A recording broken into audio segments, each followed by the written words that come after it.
এই যে দুই গ্যাঞ্জাম্মা পার্টি ওই জানি গ্যাঞ্জাম লাগছে এই জায়গায় যাইতাছে। এই শোনো, ওই যে তোমার পিছেরটার তো মোতাই ধরছে, ওই যে সেরা ফালাইছে মনে হয় শর্টকাটেই। তুমি করবা না? টাঙ্কিটা খালি করে গেলে ভালো হয়, নয়তো পরে আবার প্যান ভিজা ফালাইবা। খালি করে যাও। রাস্তা কোন দিকে হারায় ফালাইছো বুঝতাছো না? কোন দিকে গ্যাঞ্জাম? আমার তো মনে হয় যে এদিকে সম্ভবত।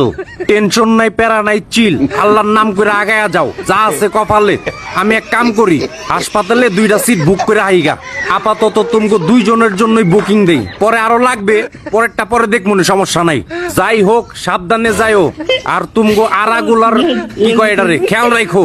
গুতা গাতি কামড় লেগা যদি গইলা জায়গা, তাহলে কিন্তু ভবিষ্যৎ অন্ধকার।